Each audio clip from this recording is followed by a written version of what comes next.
empezando a caer. Así que Bueno, las, las, las 5:01 vamos a dar comienzo al ya clásico ciclo de charlas de miércoles de pandemia de la Asociación Argentina de Derecho Procesal. Eh, Agradecemos en primer lugar la participación de Martín Sabelli, que va a ser el expositor de hoy. Para cumplir con el protocolo, en primer lugar quiero agradecer a la Asociación Argentina de Derecho Procesal, a su presidente, el doctor Jorge Rojas, al Consejo de la Magistratura de la Ciudad de Buenos Aires y su presidente, el doctor Alberto Máquez, y especialmente a la doctora Luciana Piñeiro, que es la directora de la Unidad de Implementación de Justicia por Jurados del Consejo de la Magistratura de la Ciudad de Buenos Aires. Sé que muchos estaban esperando que esté acá presente Luciana, pero bueno, por una imposibilidad de la plataforma, solamente habilita a 2 interlocutores. Así que me pidió en primer lugar que te agradezca personalmente, Martín, por brindarte para la charla y que cuente brevemente lo que está haciendo, lo que viene haciendo la unidad de juicio por jurados. Está trabajando hace más de 6 años para la implementación de la justicia por jurados en la Ciudad de Buenos Aires, ha presentado numerosos proyectos de ley y hoy actualmente tenemos un proyecto de ley con estado parlamentario que va a ser tratado este año en la legislatura porteña. El viernes específicamente la doctora Piñeiro junto con el consejero Gonzalo Rúa van a estar presentando el proyecto de ley y espero que bueno, tengamos suerte y este año finalmente sea sancionado. Eh, Voy a contar brevemente cómo es la modalidad, muchos ya la conocen. Vamos a tener la plataforma prevé 60 minutos de vivo, así que vamos a escuchar la exposición del doctor Sabelli y después seguramente interrumpamos la transmisión, nos volvemos a conectar para todo lo que son las preguntas del público. Y para no perder más tiempo, voy a presentar al expositor de hoy. El currículum del doctor Sabelli es muy extenso, así que me voy a permitir hacer un resumen, pero creo que es necesario para aquellos que no lo conocen, para que tomen dimensión de la calidad del expositor que hoy nos visita en el ciclo de charlas. El doctor Sabelli estudió en la London School of Economics and Political Science y en la Yale Law School. Es vicepresidente y miembro de la Junta Directiva de la Asociación Nacional de Abogados de Defensa Penal y será presidente de esa organización en el 2021. Es miembro de la Junta Directiva de la Escuela Nacional de Defensa Penal en los Estados Unidos y en el 2019 recibió el premio Campeón de Justicia por su compromiso con la defensa y la libertad y la justicia en los Estados Unidos. Ha realizado defensas en cortes federales y estaduales en materia civil y en materia penal. Específicamente en materia penal, defendió en casos federales sobre delitos de cuello blanco, en casos de conspiración con varios acusados y en asuntos federales y estaduales sobre casos relacionados con pandillas y en casos de homicidio con pena de muerte. Fue defensor público federal en el Distrito Norte de California, es director de capacitación de la Oficina de Defensa Pública de San Francisco, fue asistente jurídico del honorable juez de distrito Robert Peckham y como director de capacitación de la Oficina de Defensa Pública de San Francisco ha capacitado a más de 90 abogados. Es también docente, imparte clases en el Colegio Nacional de Defensa Penal, en el Instituto Nacional de Litigación Oral y en la Asociación de Abogados de Defensa Penal. Ha dado charlas y conferencias en Norteamérica, en Argentina, Bolivia, Brasil, Chile, México, Perú, y ha redactado numerosos artículos sobre derecho, específicamente sobre materia penal y el rol de la defensa. No sé si Martín se me escapó algo, si hay algo, ¿no? Bien. demasiado. Inventaste algunas cosas, me parece.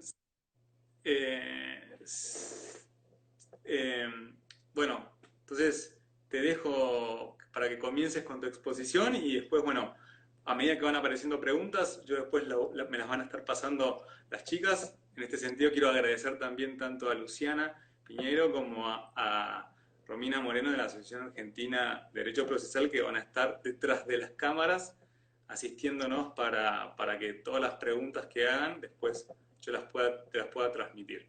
¿Ok? Tu espacio, Martín, entonces. Muchas gracias. Muchísimas gracias por las palabras de bienvenida. Es un honor para mí. Muchas gracias a la asociación, a Doctor Rojas, a Luciana, a vos, a Romina. Un excelente trabajo de organización y para mí es un placer estar acá con ustedes en este espacio. Así que el honor y el placer es mío. A mí me interesa tener un intercambio más informal, porque la idea no es una clase magistral, primero porque yo soy incapaz de dar una clase magistral, pero también porque yo creo que es más fructífero, más productivo, más interesante, más estimulante y a lo largo mucho más productivo un intercambio. Así que si alguien tiene preguntas, por favor háganlas y las pueden pasar, porque si alguien tiene una pregunta, alguien tiene una duda, seguramente la tienen 10 o 20 otras personas también. Así que nos estás haciendo un favor compartiendo las dudas y las preguntas. Eh, eh, Así que arranquemos. La idea Bueno, es algo informal y hablar de prueba de un punto de vista comparado entre el sistema clásico anglosajón, digamos teórico, la realidad y la cotidiana en Estados Unidos, y también comparando eso con las posibilidades, la realidad y las posibilidades en la transición en Argentina y otros países iberoamericanos. Así que eso es la idea, empezar a hablar, y por supuesto es un tema, la prueba, la evidencia, código de evidencia es un tema tan amplio que no lo podemos poder abordar en un día, pero por lo menos podemos arrancar una discusión que podría llegar a ser un poco interesante y despertar algunas ideas. Yo quería empezar con una historia, una pequeña historia de un caso mío, no contarlo en detalle, sino contar un poco lo que pasó en este caso para entender la importancia de las reglas y la aplicación de las reglas, porque son dos cosas distintas. Una cosa es tener reglas de evidencia y la otra cosa es cómo se aplican y cómo se controla esa aplicación. Y eso lo vamos a ir viendo durante el día. Uno de mis primeros casos, cuando yo empecé como defensor federal en Estados Unidos en los 90, era un caso sin violencia, un caso pesado en el sentido de que el acusado, si fuera condenado, tendría una pena bastante seria. Y quiero aclarar algo. Mi pasado, mi currículum, tiene poca relevancia, salvo el hecho de que yo he participado en y perdido muchos juicios orales. Así que es esa experiencia de estar en el tribunal y perder, estar en el tribunal y litigar temas de prueba, de evidencia, es esa experiencia y en base de mis errores y de mi experiencia positiva y negativa, que yo quiero compartir un poco con ustedes. Así que no se trata de algo teórico, algo que se estudia en los libros, no. Es mi experiencia en los tribunales perdiendo que me permite a mí hablar un poco de situaciones que podrían llegar a ser interesantes o estimulantes para ustedes. Espero por lo menos, eso es la idea. Bueno, volviendo al caso. Era un caso de un señor nigeriano. Yo estaba practicando en el Tribunal Federal en San Francisco, California, y él estaba acusado de, en inglés es counterfeiting, de producir billetes falsos. No me acuerdo cómo se dice en castellano, pero eso es... falsificación de moneda, sí. ¿Cómo? Falsificación de moneda, sí. Exactamente, falsificación de billetes en este caso, monedas en el sentido más amplio. Y este juicio yo lo defendí en un juicio oral 3 veces a este señor. ¿Por qué? Porque todos la misma acusación. La primera vez fue un jurado estancado. Lo mismo la segunda vez y la tercera vez una condena que después fue revocada por el Tribunal de Apelación. ¿Por qué les cuento esta historia? Porque la diferencia entre los primeros 2 juicios, en el cual no fue condenado, y el tercer juicio en el cual fue condenado, fue la admisión de una prueba que para mí no era admisible, según el Código norteamericano. Y el juez, se cansó tanto del juicio que en el tercer juicio admitió la prueba, pero por error, y por lo tanto fue revocado la condena por el Tribunal de Apelación. ¿Qué fue esta prueba? El asunto en este caso fue si este señor, cuando lo pararon en el aeropuerto de San Francisco y tenía una cantidad muy, muy grande de billetes que eran falsos, si la explicación que él dio era una explicación verdadera o no. Y esto se podría comprobar solo con prueba o evidencia que estaba en Nigeria.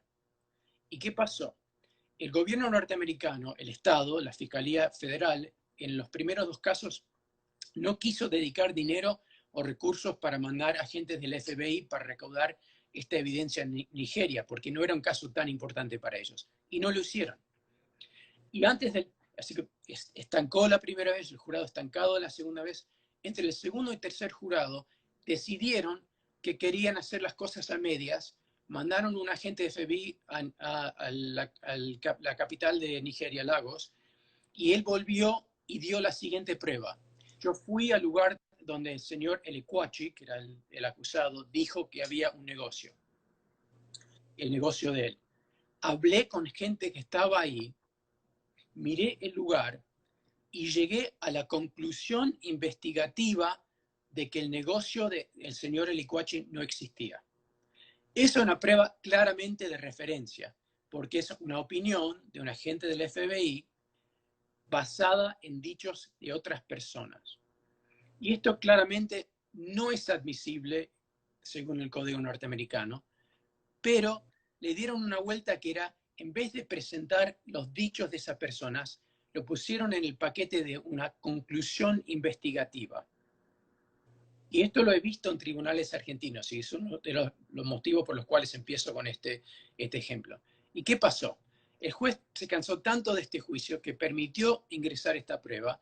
Con esa prueba el jurado condenó, aunque es una prueba de mala calidad, le dio hincapié al jurado, hubo una condena, pero por ser violación del Código de Evidencia, esto fue revocado por el Tribunal de Apelación. ¿Por qué empiezo con esta historia? Porque nos da un muy buen ejemplo del poder de la prueba. Y pareciera que los juicios tienen una vida aparte de la prueba. No, no es así. Lo que importa de los juicios es la prueba. Y acá es donde realmente voy a arrancar a hablar. Esta pequeña historia nos da una plataforma para hablar de y entender lo que es un juicio. Un juicio oral tiene muy, muy poco que ver con el derecho y la ley. Yo no digo que el derecho y la ley no sean importantes. Tienen mucha importancia en darle forma al juicio. Muchísima importancia en términos de la apelación.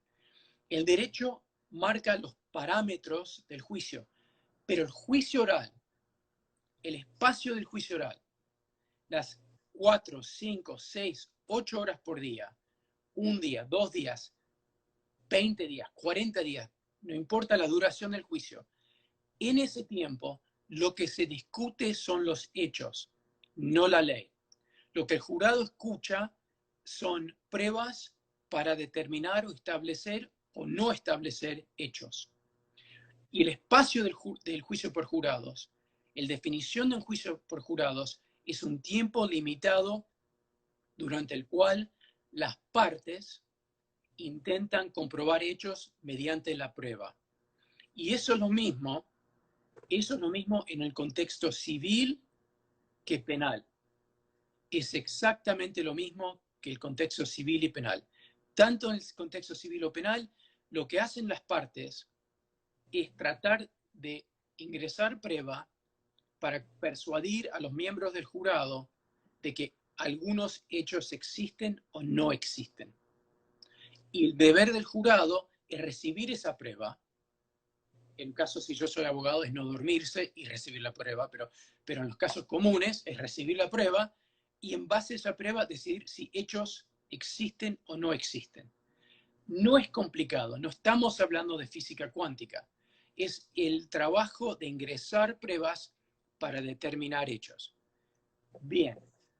Y la apelación, de paso, no es para revisar la prueba en el sistema clásico anglosajón, sino para revisar o evaluar las decisiones jurídicas del juez en admitir o no admitir prueba, o cómo instruye o no instruye un jurado sobre la ley.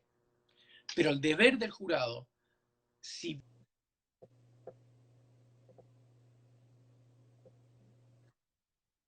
lo mismo, recibir pruebas y decidir los hechos en base de esa prueba. Y si lo miramos así, entonces nos tenemos que preguntar si tenemos un sistema bien formado, sin algún sistema de decidir de una forma uniforme y previsible qué prueba va a ingresar o no. Es decir, si el concepto de un sistema de juicio por jurados es crear un jurado para que reciba prueba, entonces es obvio que necesitamos un sistema que nos decide qué prueba va a ingresar y cómo va a ingresar. Porque si no, claramente tenemos un sistema incompleto. Si tenemos un sistema arbitrario o si no tenemos un sistema para decidir estas cosas, entonces en el tribunal de un juez se puede decir que una llamada 911 es claramente admisible y el tribunal de al lado, en el mismo momento, otro juez está decidiendo que la misma llamada o una llamada muy parecida no ingresa. Y eso como personas razonables nos parece ilógico. No podemos tener un sistema en el cual el resultado de un juicio depende de qué juez te toque. Por supuesto que los jueces van a aplicar su sentido común, por supuesto que los jueces van a tomar decisiones en algunos casos un poco distintas que de otros jueces.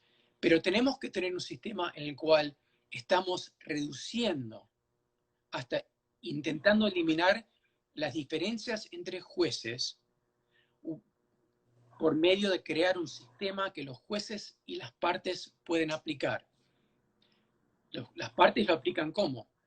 Usando un código de evidencia, usando algún sistema de evidencia para persuadir a un juez que una prueba sea ingresada o no sea ingresada.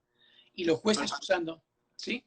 ¿Te puedo interrumpir una consulta? Porque quizás aquellos que tenemos una formación penal estamos más al tanto del sistema por jurados, pero tenemos muchos espectadores que se dedican a materia civil. Entonces, me gustaría que vos cuentes que si el sistema probatorio y las reglas de evidencia son comunes al sistema penal y al sistema civil o no, y lo relaciones con lo que estás explicando, porque yo sé que muchas personas que hacen civil desconocen por completo el instituto del jurado. Entonces, creo que sería interesante que aclares eso un poquito. Sí, es una muy buena pregunta. Y la respuesta rápida es que es el mismo sistema con algunas diferencias muy, muy específicas y puntuales. Pero ¿Podés decir que el derecho probatorio es común a ambos sistemas? ¿Al sistema civil y al sistema penal? sí, el sistema probatorio, y ahora vamos a llegar a discutir lo que es el sistema probatorio, pero es común entre civil y penal porque está basado en la misma división de labor entre un jurado que decide los hechos y un juez que decide la ley. Así que es el mismo principio de dividir las responsabilidades entre jurados, que son responsables por los hechos, la decisión sobre los hechos, y los jueces que deciden sobre la ley que se aplica. Hay algunas diferencias entre sistemas penales y civiles, pero el código es el mismo. Y las diferencias tienen que ver con protecciones puntuales constitucionales para un acusado.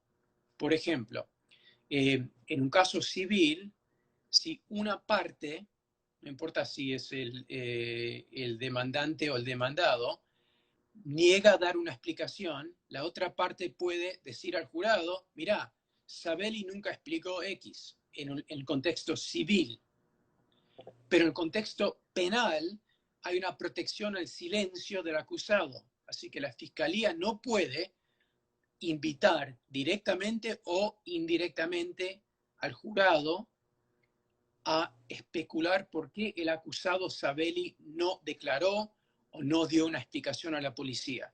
Así que, por ejemplo, eso es una de las diferencias muy puntuales entre un sistema un código de evidencia civil y un código de evidencia penal.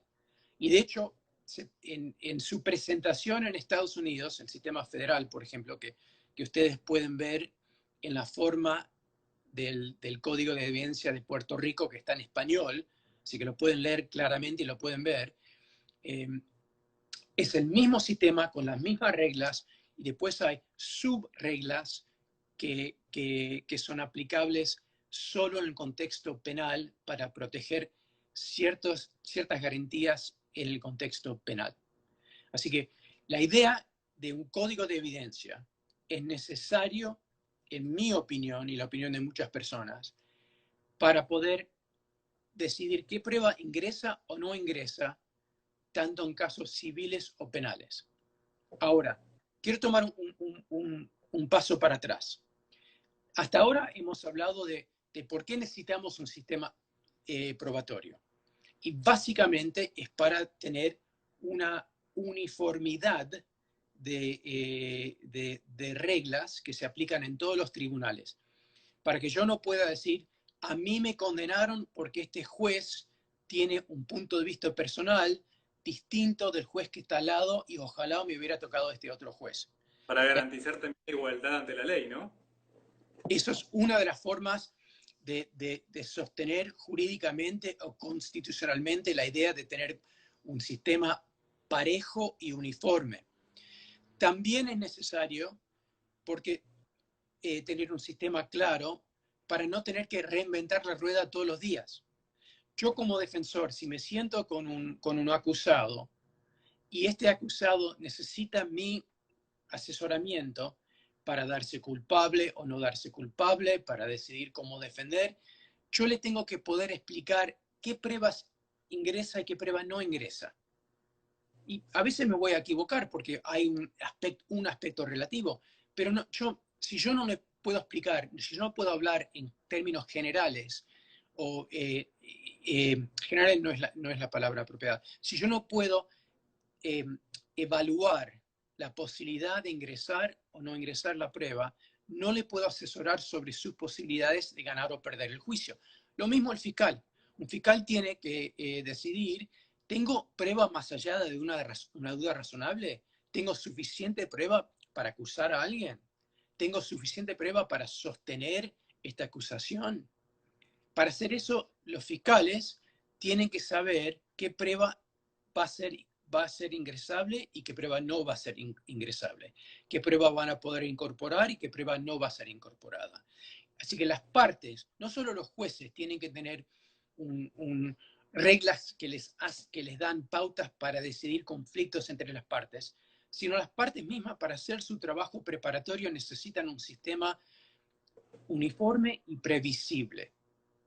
Y por eso no me parece exagerado decir que como un primer paso para realmente asegurar que este sistema de jurados pueda funcionar, nosotros, los participantes, los operadores, los jueces, los defensores, los fiscales, los académicos, tenemos que ahora concentrarnos en crear estas reglas de una forma que podamos todos acceder a las reglas para poder funcionar, hacer todos los días el sistema de una forma muy práctica.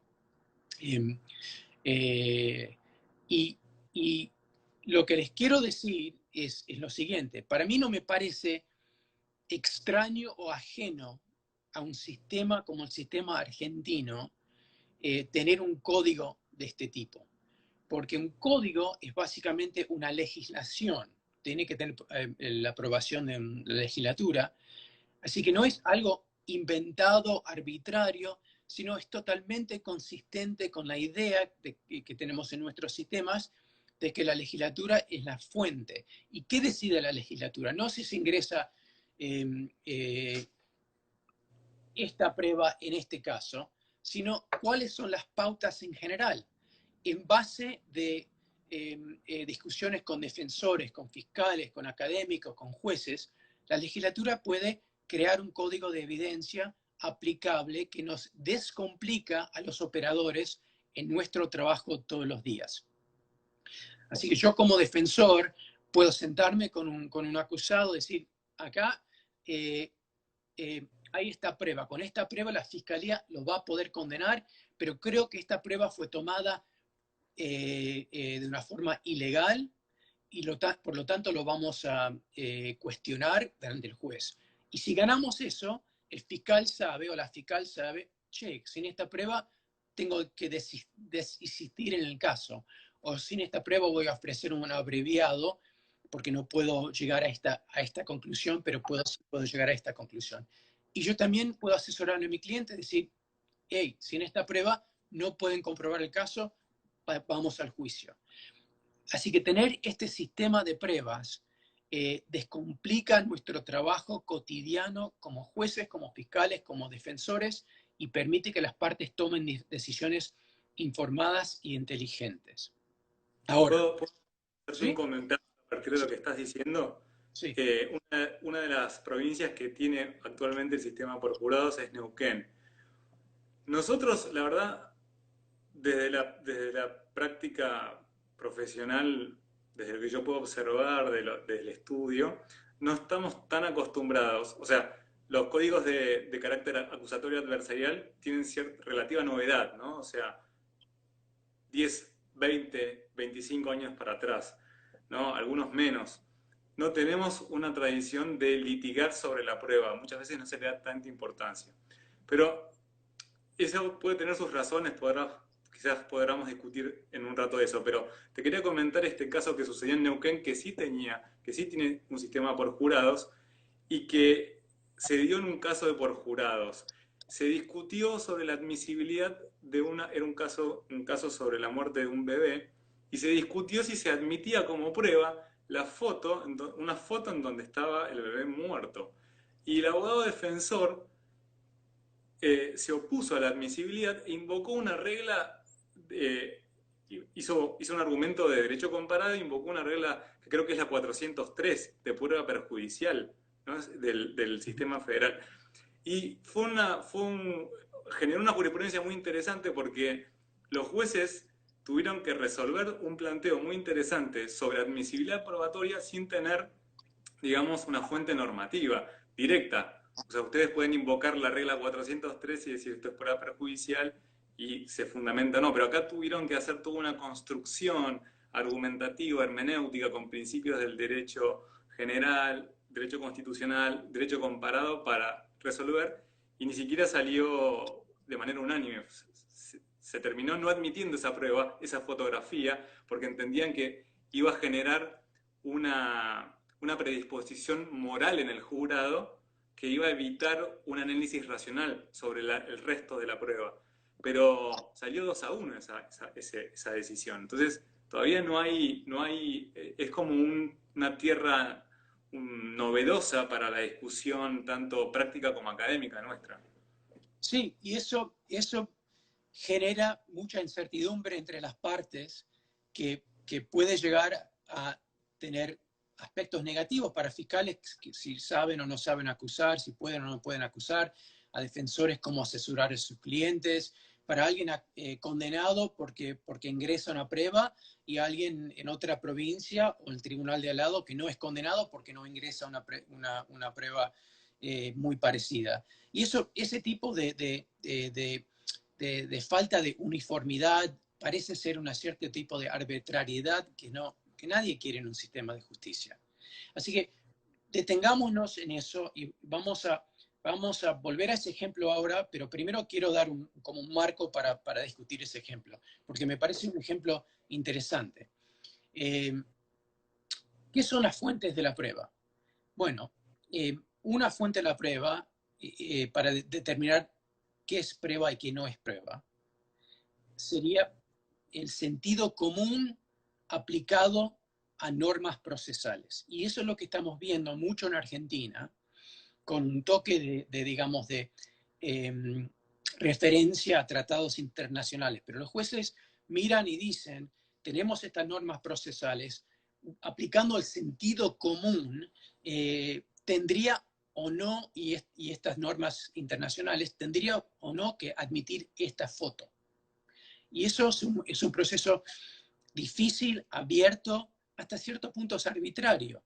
Y si en este caso de Neuquén se hubieran tocado otros 3 jueces, quién sabe cómo hubiera terminado ese mismo proceso, quién sabe.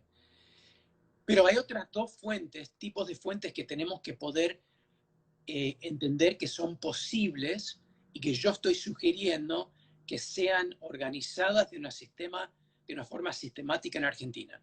La primera es el famoso common law, la jurisprudencia, es decir, los fallos escritos por los jueces aplicando ideas y decidiendo si se ingresa o no se ingresa a una prueba.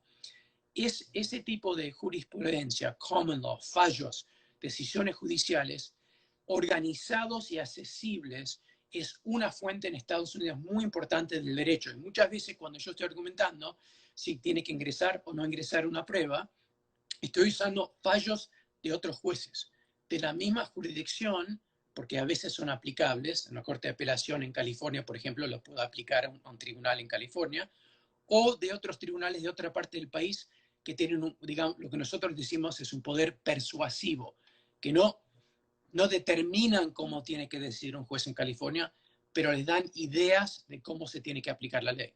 Así que hasta ahora tenemos 2 fuentes. Sentido común basado en principios procesales, que es muy común ahora en Argentina, más esta idea de los fallos escritos con jueces tomando decisiones, pero en lo que estamos enfocado hoy, y ahora voy a pasar a discutir de una forma muy específica, son códigos de evidencia, códigos en los cuales hay reglas que dicen cuáles son los tipos de evidencia que son admisibles y en qué forma y cómo se admiten, para tener esta fuente compartida y accesible, para cuando los dos equipos salgan a la cancha, se entienda muy bien si uno puede usar la mano o no, si uno puede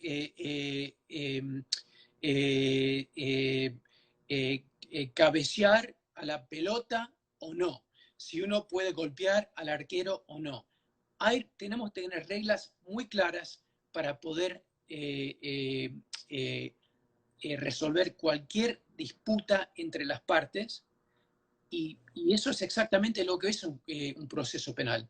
Es una serie de controversias, de disputas, de conflictos entre 2 partes. Lo mismo en el contexto civil. Y está el conflicto grande, culpabilidad o no. El conflicto grande, responsabilidad civil o no. Pero dentro de ese marco hay muchos conflictos estratégicos o tácticos que pasan todos los días. ¿Se admite esta prueba o no? ¿Esta acusación es suficientemente clara o no? Hay muchísimos conflictos. El código de evidencia no es ni nada más ni nada menos que un sistema para resolver los conflictos que van a surgir en todos los casos acerca de la prueba. Martín, sí. Si te Quería volver a tu ejemplo. ¿Sí? Pero una cosa, porque vi una pregunta que también y me parece oportuno. Los códigos de evidencia establecen, digamos, son normas para facilitar el juicio sobre la admisibilidad de la prueba, o tanto la pertinencia y después la admisibilidad de la prueba y también la valoración, o simplemente los códigos de evidencia se circunscriben a dirimir la cuestión, esta prueba es admisible o no admisible. Si me permitís postergar eso 2 minutos, vuelvo a eso en un segundo. Pero quería ahora hablar un segundito sobre el ejemplo que pusiste.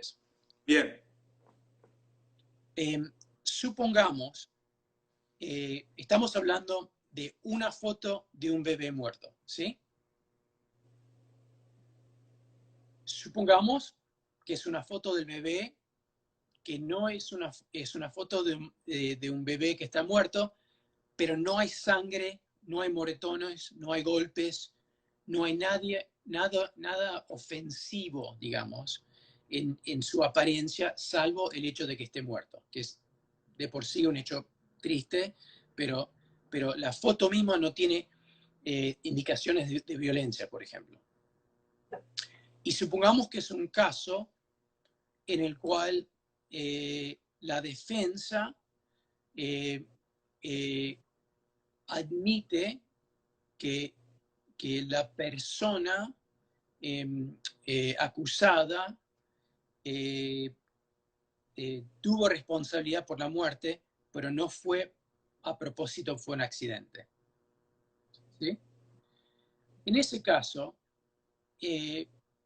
la fiscalía ofrece una foto en este contexto. El juez tiene que tener alguna forma de poder evaluar si ingresa o no. Ahora supongamos que la fiscalía pide ingresar, en otro caso, 10 fotos. O mejor, digamos, exageremos un poco porque esto puede pasar. 50 fotos de un bebé muerto con mucha sangre, golpes. Disculpen porque esta es una imagen desagradable, pero el cráneo quebrado, por ejemplo. En este caso, con las 50 fotos, eso genera mucho más una posibilidad mucho más alta de un prejuicio indebido, de una reacción emocional tan fuerte de parte de miembros del jurado, que los miembros del jurado van a dejar de lado la razón y van a querer condenar porque es tanta bronca, tanta tristeza, ¿cierto? Eso es un riesgo. Y el juez tiene que poder evaluar eso.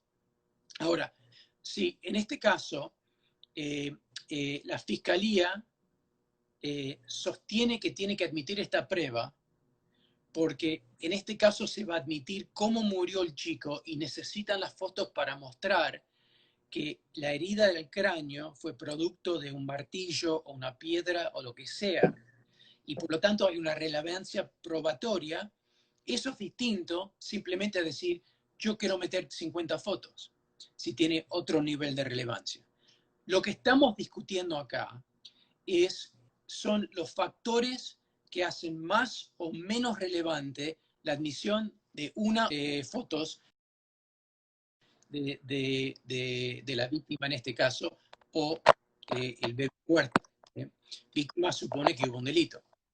Así que lo que estoy sugiriendo es lo siguiente, y ahora termino con este punto, que podemos tener una regla como la 403, la regla 403 del sistema norteamericano dice lo siguiente, que un juez tiene que evaluar el valor probatorio contra el peligro de un prejuicio indebido. Acá el juez estaría diciendo, ¿tiene un valor probatorio? Sí, porque la fiscalía tiene que comprobar que lo que se usó acá fue un martillo y la herida, con 7 puntos de vista fotográficos, ayudan al jurado a decidir si fue un martillo, una piedra, una caída, etc. Ahora, acá también va a ser importante si la defensa está negando que fue la piedra o el martillo. Si hay una polémica sobre el mecanismo de la muerte y la fiscalía muestra que las fotos pueden resolver qué fue el mecanismo de la foto, el juez ahí tiene un análisis para decir cuántas y cómo se ingresan estas fotos. ¿Sí? Pero la 403 sola le da pautas y después el juez la tiene que aplicar. Y eso es la diferencia entre el trabajo del juez y el trabajo del jurado. El jurado, una vez que están ingresadas las pruebas, decide qué pasó en base a las pruebas. El juez, aplicando conceptos de ley que limitan la prueba, decide si se admite o no se admite la prueba. Y con esto quiero contestar la pregunta que me empezaste a hacer y que yo diferí por un segundo. Un sistema, un código de evidencia tiene que tener varios aspectos. El primer aspecto es quién decide qué prueba ingresa o no. Y este es un buen ejemplo. La 403, esta regla es un buen ejemplo. El juez está parado en la puerta. El juez no va a decidir si alguien es culpable o no, pero el juez está parado en la puerta y decide qué prueba entra y qué prueba no entra. Y lo hace usando su conocimiento jurídico, su experiencia jurídica. En el caso anglosajón también mira otros fallos de otros jueces para tener alguna idea de cómo ha sido decidido esta misma situación por otros jueces. Pero el juez es lo que llamamos en inglés the gatekeeper, el guardián de la puerta, el guardián del portón. ¿Abre o no abre la prueba al fiscal o al defensor? Así que eso es... ¿Cómo? Filtra la prueba. Filtra la prueba. Abre o cierra la puerta. Ese es el juez. No la filtra en el sentido de arreglarla o no arreglarla, la filtra en el sentido de ¿entra o no entra? Y la responsabilidad de las partes es presentar la prueba como quieren que sea ingresada y el juez de decir entra o no entra. Primero, eso es un concepto que un código tiene que tener. Y mientras que hablemos de esto, pregúntense, ¿esto es física cuántica o no? Esto no es física cuántica, esto es muy práctico, es un sentido común. Hasta un yanqui que habla muy pobre castellano aún lo puede explicar, lo puede hablar en castellano porque no es tan complicado. Segundo, tenemos que tener un estándar, un estándar se dice, muy claro para que los jueces decidan. Por ejemplo, el juez va a decidir, si la fiscalía dice, esta prueba de esta foto de este chico muerto es relevante a determinar el mecanismo de la muerte, ¿qué estándar tiene que responder la fiscalía? Tiene que decir que es más allá de una duda razonable que tiene que ser ingresada esta prueba. Bueno, el más allá de duda razonable es para el jurado para decidir culpabilidad. Pero el sistema norteamericano, para ingresar una prueba, el estándar es que la parte que está proponiendo la prueba demuestre al juez que es más probable que no, que esta prueba tiende a comprobar un hecho controvertido. Eso es la definición. Hay dos cosas ahí. El estándar, la parte que propone la prueba tiene que mostrar es esto, un poco más que lo opuesto. ¿Por qué? Porque el juez no está diciendo si es una prueba buena o mala, si nos ingresa o no ingresa. Claro. Segundo, la definición de relevancia, que es una prueba que tiende a comprobar un hecho en controversia. Así que tenemos dos cosas hasta ahora que un código de evidencia tiene que tener. Primero, ¿quién decide qué ingresa, qué prueba ingresa o no? En el caso norteamericano, los jueces deciden. Segundo, ¿con qué estándar? Y eso es un poco más que no. Como decimos nosotros, lo de Boca, la mitad más uno. La mitad más uno es un buen lema para esto. Tercero, tenemos que tener una definición de relevancia, eso es muy importante, que tiende a comprobar un hecho en controversia, tiende a comprobar. El juez no puede decir, solo voy a dejar ingresar algo que prueba un hecho. No, porque ahí el juez está metiendo su análisis de los hechos de una prueba. El juez solo decide si algo es relevante, va al jurado. ¿Qué más tiene que tener un código de evidencia completo o comprensivo? También tiene que tener reglas para determinar qué tipos de pruebas son admisibles una vez que son relevantes, una vez que alguien decide que son relevantes. Documentos, prueba material, expertos, lo que llamamos en inglés summaries, sumarios. Así que, por ejemplo, tenés 10 años de cuentas bancarias, muy difícil que un juez o un jurado pueda leer todas las páginas. Lo que pueden hacer es ingresar todos los 10 años de cuentas y más allá, y aparte de eso, un summary, un sumario, Un resumen. Un resumen, gracias. Un resumen que yo soy con los 10 años de documentos. En base de eso producí esta tabla. Esta tabla resume todos los fondos los recursos que entraron y salieron de una cierta cuenta y dónde fueron, y eso se ingresa en base del testimonio de este testigo.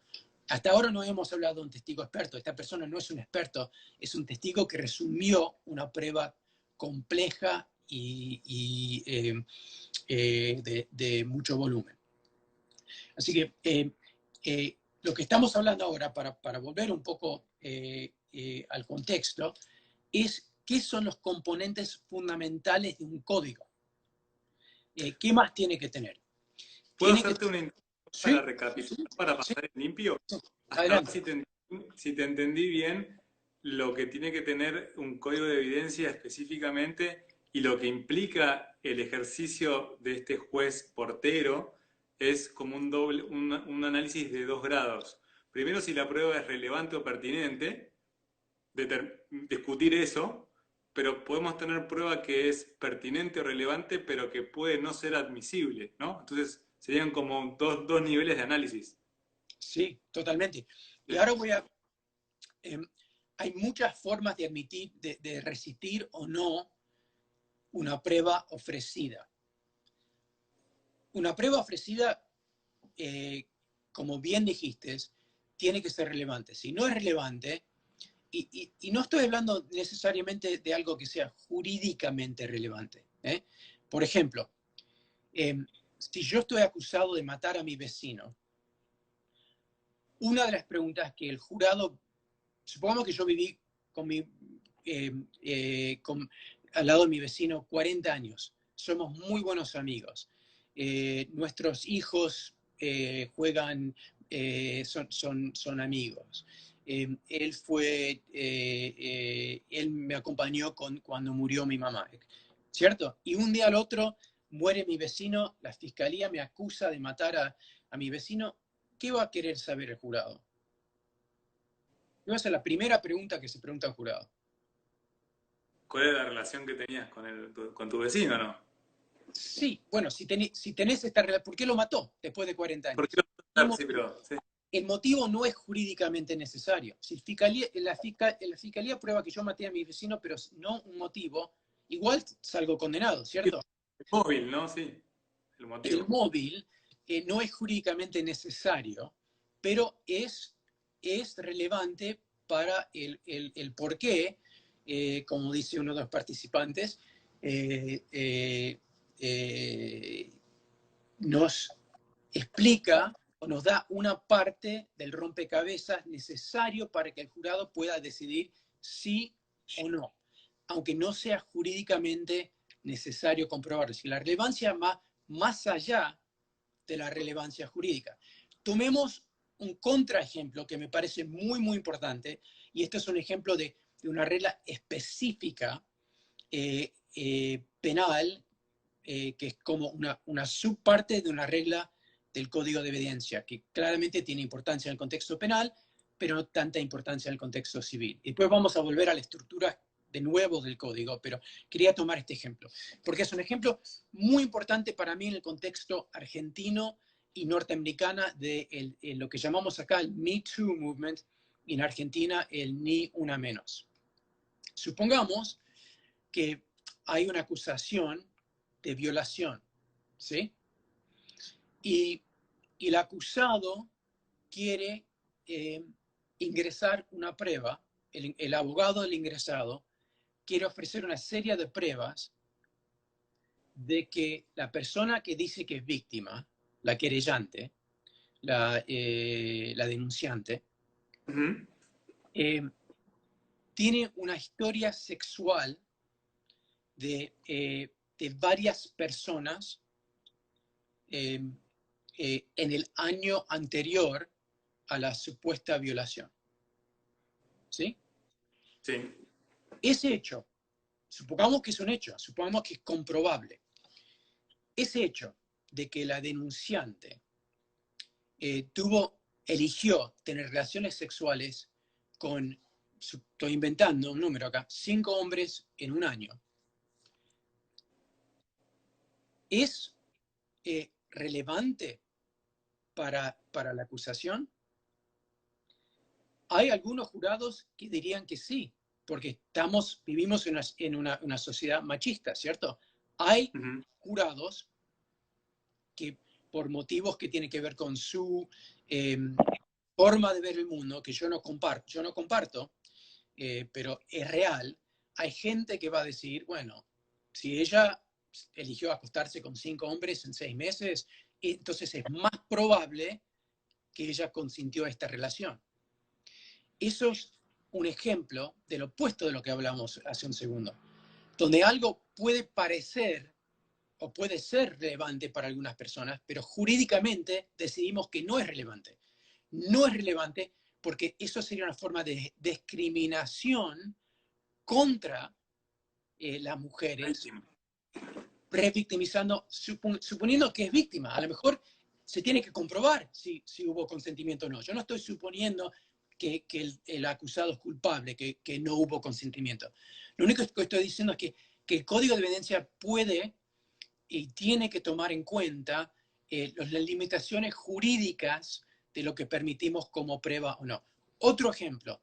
Eh, Perdón, Martín, estamos ¿Saben? por cumplir los 60 minutos. Bueno, Entonces, lo que propongo es, yo voy a finalizar ahora esta llamada y nos volvemos a comunicar, que yo ya tengo un montón de preguntas del público también. Entonces, te propongo lo siguiente, nos volvemos a conectar, te doy bien, unos minutos más para que cierres y después empiezo a transmitirte las preguntas que llegaron del público. ¿Te parece bien? sí, pero dame 30 segundos para dar otro ejemplo muy, Sí, muy sí. rápido.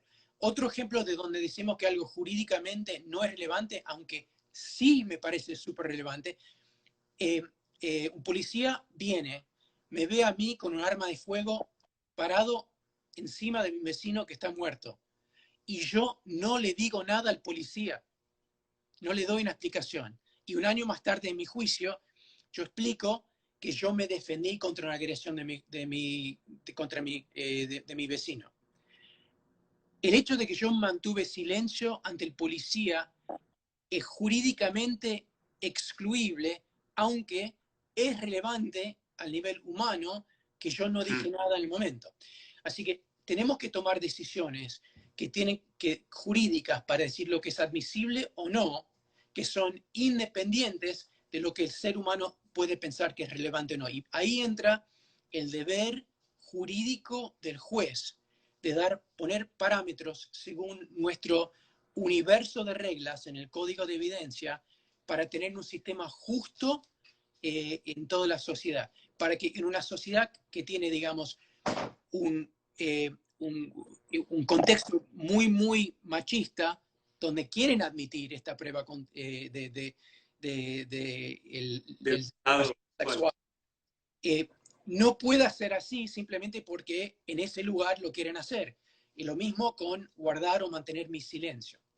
Ahora cortamos, perdón que lo Bien, alargué, pero me pareció importante contrastar esos dos. dale, cortine y volvete a conectar, por favor. Martín, listo. Bien, Martín. Bien. Eh, ¿Por qué no abrimos ahora? Yo tengo un montón de cosas que quiero decir, pero quizás porque no sé cómo compartirlo por Instagram, pero les quería poner un dicho de Discépolo. Lo compartí Ah, antes de comenzar, así que tuvo un montón de likes, así que lo agradezco, pero podés contarlo para los que no lo vieron todavía. bueno, está ahí. Esa es la primera cosa que yo pongo en Instagram, porque yo recién aprendí a hacer, bueno, tampoco aprendí a hacer Instagram, puse una cosa en Instagram. Parece medio raro, pero Discépolo, y yo tengo que investigar un poco más porque me lo mandó un amigo, quiero investigar por qué lo dijo, quizás fue acusado en algún hecho penal y absuelto, pero según el gran tanguero dice, mira, estoy mirando acá porque tengo que leerlo, yo puedo negar todo, y esto es aplicable al acusado, a un testigo, a quien sea, civil, penal. Vos podés negar todo, yo puedo negar todo, vos podés negar todo, todos podemos negar todo. Pero hay algo que no se puede negar, la evidencia. Y vos sabés qué es la evidencia. La evidencia es lo que está ahí, lo que te hace señas para que lo veas, lo que te grita para que lo oigas. Claro que si vos cerrás los ojos y cerrás los oídos, ni escuchás ni ves nada. No ves, no escuchás, pero la evidencia sigue. Y eso es la verdad. Y eso, en cierto sentido, es un resumen de muchas charlas que yo tuve con muchos clientes, empezando con clientes de casos muy, muy, digamos, leves, hasta mis casos muy, muy pesados de pena de muerte, es el poder de la evidencia. Y por eso confío tanto en los jurados, porque la evidencia es muy fuerte y tener 12 puntos de vista, 24 ojos, 24 oídas, mirando la evidencia con distintos puntos de vista, a mi juicio, conlleva a una decisión de muy alta calidad, siempre en cuando tenemos un sistema bien pensado de qué prueba entra y qué prueba no entra. Si dejamos entrar cualquier prueba, tenemos sistemas totalmente distorsionados e inconfiables. Y por eso yo creo que los argentinos de estas dos generaciones, los próceres que están ahora en esta charla y en otros lugares, tienen el deber de sentarse y decir, mira, acá tenemos que redactar un código de evidencia. Yo lo necesito como defensor para hablar con mis clientes. Yo como fiscal lo necesito para poder decidir si acusar o no, si mandar a mi investigador a buscar más pruebas, ¿eh? A decidir si necesito hablar con otros testigos para acusar o no acusar. Y los jueces para decidir todos los conflictos. Y con esto, un último punto, y después abrimos todo a las preguntas. ¿Cómo se hace esto en Estados Unidos y en otros sistemas lógicos, en mi opinión? Tengo que aclarar, el sistema norteamericano no es un sistema lógico, no me gusta para nada el sistema norteamericano. Es muy racista y muy problemático y muy clasista. Pero lo que sí me gusta es el proceso norteamericano. El proceso, aunque está contaminado por racismo y otras cosas, el proceso es bueno. Es el contexto cultural del racismo, del clasismo, en algunos lugares defensorías muy débiles y fiscalías muy fuertes. Ese contexto es problemático, pero el proceso es muy bueno porque lo que permite es que las dos partes puedan ventilar sus controversias antes del juicio de una forma lógica, paso por paso, para crear un espacio para un juicio. ¿Sí? ¿Cómo se hace todo esto en Estados Unidos? Usando el código de evidencia, usando los fallos del common law, las partes van antes del juicio, mucho antes del juicio, llevando cada controversia, cada pelea, cada conflicto al juez. Por ejemplo, este conflicto de las fotos. Eso sería un conflicto que yo creo que se haría más cerca del juicio oral, cuando las dos partes dicen, vamos a descubrir nuestra lista de pruebas. Ahí la defensa dice, no, para, porque 50 fotos de la supuesta víctima es excesivo, no tiene relevancia. Y eso se lleva al juez, hay un proceso para discutir esto y el juez decide. Mucho antes de eso, por ejemplo, la fiscalía ofrece un experto sobre cómo localizar una persona usando celulares, llamadas telefónicas por celular, o un experto en pandillas, o un experto en ADN. Bueno, en ese caso es un proceso de decisión de admisión o no mucho más complejo.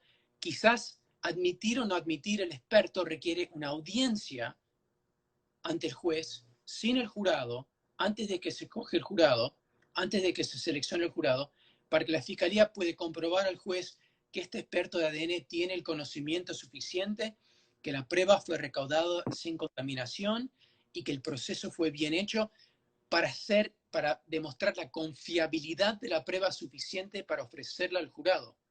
Porque la prueba de ADN mata. Así que antes de que el juez permite que ingrese, el juez tiene que tener confianza que fue bien hecho, bien preparado y esta persona sabe lo que está haciendo. Y eso sería una ocasión o una oportunidad para tener una audiencia mucho antes del juicio para decidir la confiabilidad o no de la prueba, para ingresarla o no. Una vez ingresada, el jurado decide el valor de la prueba. Pero el paso anterior es si el juez decide que es suficientemente confiable para dársela al jurado. Y supongamos que en ese caso el juez decide que va a admitir la ADN, la prueba de ADN.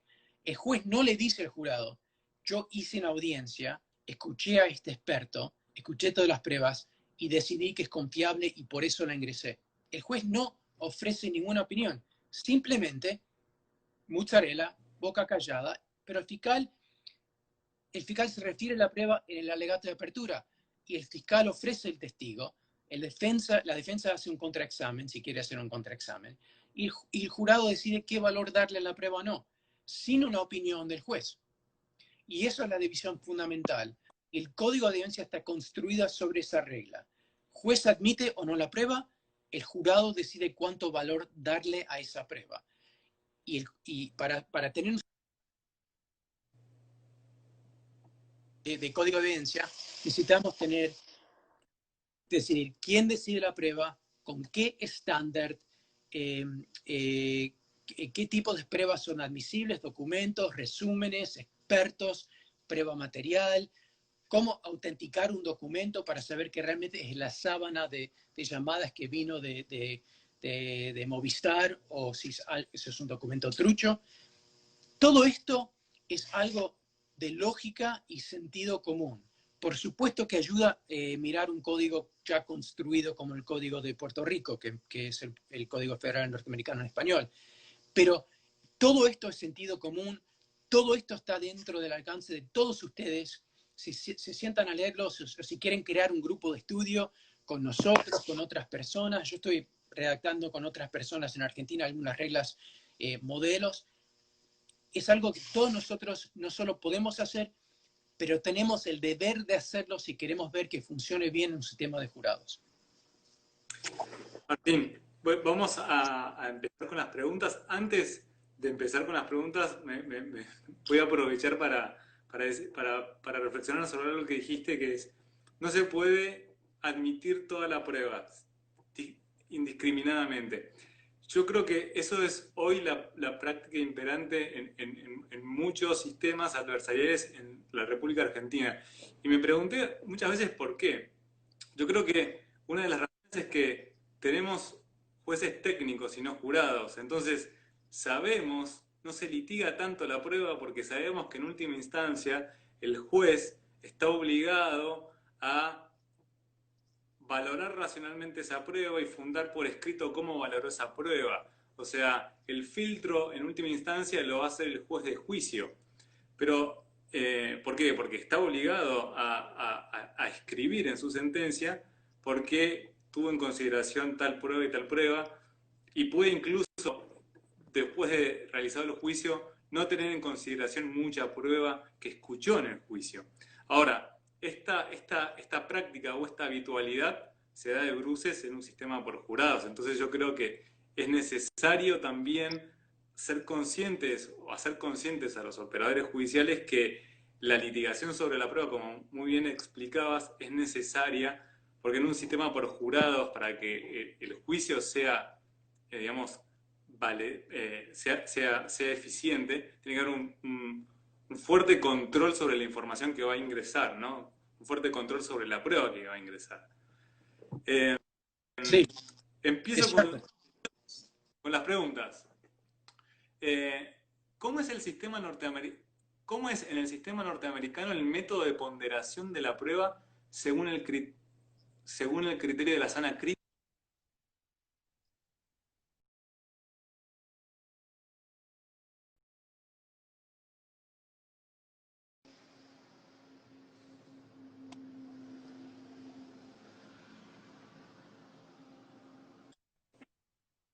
Martín.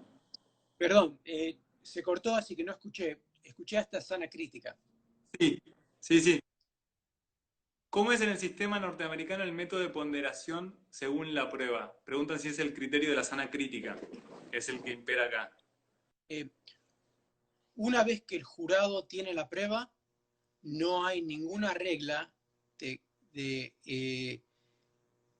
ninguna limitación de cómo la puede usar, salvo que la prueba misma tenga alguna limitación en sí misma.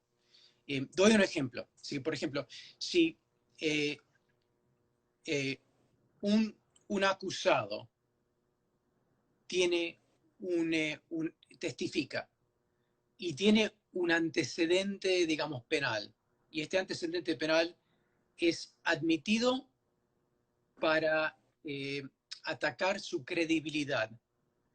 En ese momento el juez da una instrucción al jurado que dice, ustedes han escuchado una prueba durante el contraexamen de la fiscal al acusado, de que el acusado fue condenado hace 2 años por X. Esta prueba está siendo ingresada solo para que ustedes la consideren relevante o relativo a la credibilidad del acusado en su testimonio, pero no para decidir o influir sobre la culpabilidad de la persona, solo sobre su credibilidad. Hay algunas situaciones como esa, por ejemplo, y hay muchas otras donde algo está limitado. Por ejemplo, 2 acusados y una prueba se admite contra uno, pero no contra un otro, porque tiene que ver con uno y no contra el otro. Se dan instrucciones que limitan el propósito para el cual el jurado puede hacer una prueba. The objective, el objetivo de la prueba, pero no cuánto valor darle a la prueba. Esas son 2 cosas distintas. El jurado tiene total libertad una vez que una prueba está ingresada. El juez puede pensar, esta prueba es malísima, o esta prueba es muy buena. El juez no puede comunicar directamente o indirectamente esa opinión. ¿No se dan instrucciones sobre prueba? Las instrucciones nunca pueden comunicar el punto de vista del juez sobre la prueba. Así que, por ejemplo, un juez puede decir, para determinar la credibilidad de un testigo, ustedes pueden considerar estos 7 factores. Pero no puede decir, y miren bien el factor número 3 porque ese es muy relevante al testigo principal de la fiscalía. O miren al criterio, miren muy cercanamente al criterio número 6 porque ese realmente le va a dar una pista sobre lo que dijo el acusado, si es confiable o no. El juez no puede de ninguna manera comunicar su opinión sobre la prueba, pero sí puede dar las instrucciones neutrales que le dan las pautas al jurado de cómo mirar la evidencia, pero no cuánto valorarla. Son 2 cosas muy distintas. Bien. Muy distintas. Tengo un par de preguntas de civil. En primer lugar, dice, en los juicios civiles ya está funcionando el sistema de oralidad, en el caso argentino, ¿no? Y en el proyecto de Código Procesal Civil y Comercial se prevé la mediación con incorporación de prueba. ¿Qué reflexión merece? Para que las partes, yo estoy de acuerdo con esa práctica, y cuando yo practico mediaciones en Estados Unidos, digamos, siguen el principio discépolo, que es la prueba está ahí. Y si yo quiero ganar una mediación, en el sentido de que quiero llegar a una mediación que es bueno o aceptable para mí y mi cliente, entonces yo tengo que ser muy consciente de la prueba. No puedo ser Alberti o Sarmiento, entrar y golpear la mesa y hablar de principios jurídicos y de la historia humana y el arco del cambio humano. Eso no convence a nadie. Lo que convence a los jurados y a las personas y los mediadores es, ¿hay prueba de que pasó esto o no pasó esto? Así que intentar sustraer la prueba de un proceso civil, de mediación, un proceso civil de juicio oral, es como pegarte un tiro en la cabeza, porque lo que más persuade son los hechos. Yo siempre digo, fiscales tapen los oídos, por favor, porque esto solo quiero que los defensores lo escuchen, los casos se ganan en la calle, no se ganan en los libros. Los casos penales se ganan en la calle, se ganan con los hechos que nosotros podemos establecer mediante nuestro trabajo de investigación. Y si alguien me pregunta cuál es la diferencia más importante en ser defensor en Estados Unidos comparado con Argentina, y por supuesto esto se relaciona a los fiscales también, es el poder y el alcance de la investigación. Porque en Estados Unidos tenemos una estructura jurídica que nos permite investigar todo. tenemos una estructura ética, de código de ética que nos obliga a investigar todo. Yo no puedo hablar con un testigo sin un investigador para no perder ese testimonio si lo necesito usar. Así que no solo es permisible investigar, éticamente necesario investigar antes de salir a la cancha a jugar. Es como decir, yo voy a salir y quiero ganarle a las gallinas, a los de River Plate, perdón por la falta de respeto, pero no voy a entrenar por 2 meses antes, no. Salir y buscar los hechos es el entrenamiento. Y no solo existe la estructura para hacerlo, no solo existe el código de ética que nos obliga a hacerlo, sino también las defensorías tienen recursos para hacerlo. A veces esos recursos son pocos.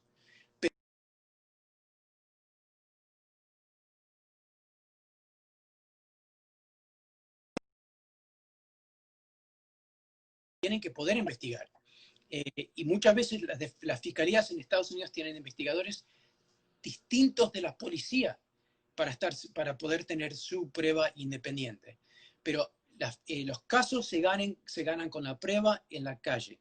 Y particularmente se ganan con la prueba física.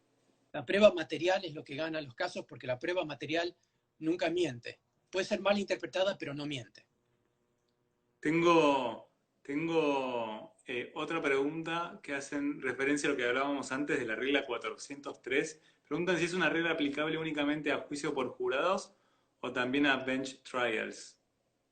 También a bench trials.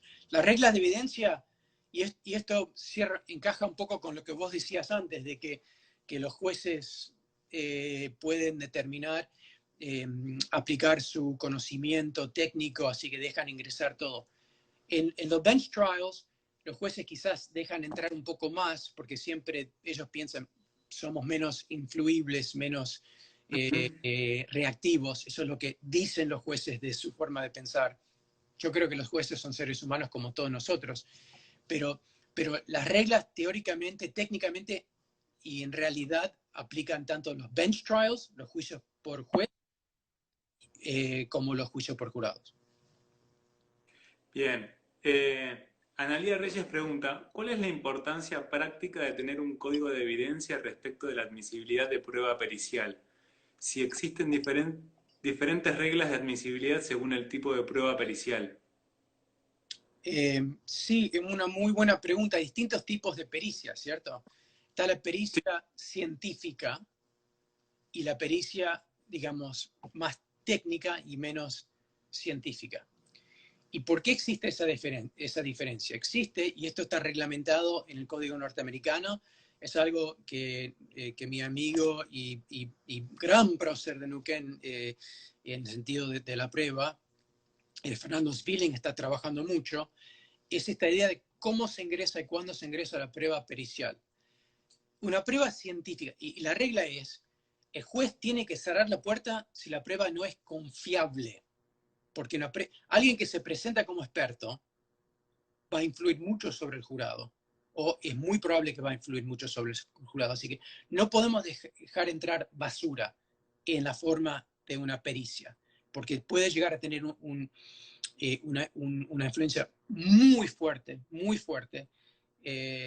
Así que tenemos que tener cuidado. En el contexto científico, ¿cómo se mide la confiabilidad? Se mide con otros estudios científicos, con opiniones, con consenso científico, etc. ¿Sí? Y acá voy a poner una gotita acá porque justo el otro día estaba pensando en mi abuela y puse en mi Facebook una foto de mi abuela, la puse esta mañana. Mi abuela trabajó con Bernardo Hussein y él la rajó cuando ella se casó. Ella publicó varios estudios con él y él la rajó cuando ella se casó porque dijo que ella no podía participar en la ciencia si decidió ser ama de casa. Bueno, ok, así que la ciencia, yo soy la oveja negra de la familia, toda mi familia son científicos, son físicos cuánticos, yo soy abogado, así que estoy mucho, mucho más bajo, mucho peor, pero la confiabilidad de la prueba científica se mide de una manera. La confiabilidad del conocimiento técnico se tiene que medir de otra manera, y por eso esa diferencia. Así que, por ejemplo, si tenés un experto en ADN y está ofrecido por la fiscalía o la defensa, no importa cuál de las dos partes lo está ofreciendo, tienen que demostrar que que la técnica de ADN que se usó es una técnica aceptada en la comunidad científica y que esa metodología fue bien aplicada en este caso y que los datos, por ejemplo, las muestras que se tomaron, fueron bien tomadas. Eso la tiene que establecer la parte que está proponiendo esa prueba. Y lo hace para ingresar esa prueba. Y después lo tiene que hacer delante del jurado de nuevo para que el jurado lo considere persuasivo. Son dos cosas distintas. La prueba pericial técnica es distinta. Por ejemplo, un experto en pandillas viene y dice, yo soy policía, hace 10 años que estoy en el contexto rosarino, intentando entender cómo funcionan las pandillas en Rosario. Por lo tanto, he entrevistado miles de personas, bla, bla, bla. Y yo, yo les puedo decir, cuando escucho la palabra violín significa ametralladora. Eso es lo que... ¿Y por qué? Y ahí la base de confiabilidad no es científica, es técnica. ¿Qué técnica? ¿Con cuántos testigos habló? ¿En cuántos, digamos, registros electrónicos se escuchó esa palabra? ¿Cuántas veces se escuchó esa palabra? En base de escuchar esa palabra en un registro, hizo un allanamiento y encontró una ametralladora para comprobarlo. Son dos formas de comprobar la confiabilidad de una prueba pericial. Uno científica, mediante expertos científicos se prueba la confiabilidad, y el otro es técnica y se comprueba de otras formas que yo diría son más bien sentido común, pero son necesarios para antes de ingresar esa prueba. Bien, tengo otra pregunta. ¿Un juicio por jurados sin veredicto unánime considera que es mejor que un juicio sin jurados? ¿Cómo? ¿Un jurado qué? Jurados Uh-huh. sin veredicto unánime. Bueno, en aquellos sistemas me imagino que prevén la posibilidad de un veredicto condenatorio sin la regla de la unanimidad, ¿no? ¿Considera que es mejor que un juicio sin jurado? Eso es una pregunta...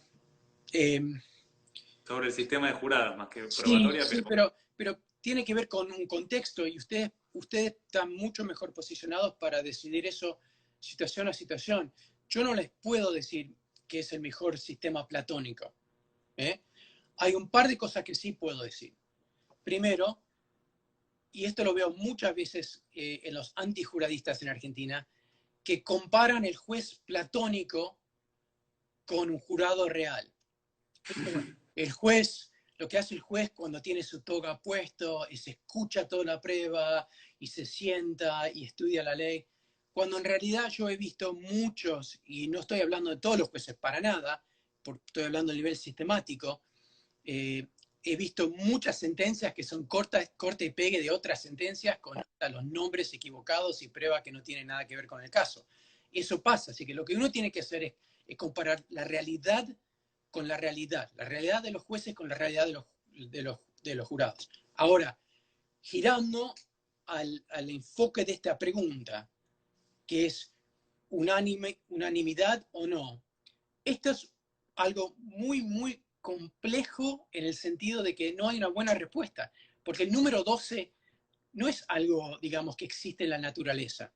Si uno está tratando de entender la relación entre las circunferencias, ¿cómo se dice? Circunferencia. Sí, y el diámetro, hay un número que existe, que es el pi, ¿cierto? Eso existe. Claro. Pero el número 12 de jurados no existe en el mundo, es algo inventado. ¿Por qué existe ese número? Yo creo que si uno pediría unanimidad de 15 o 20 personas, sería bastante difícil.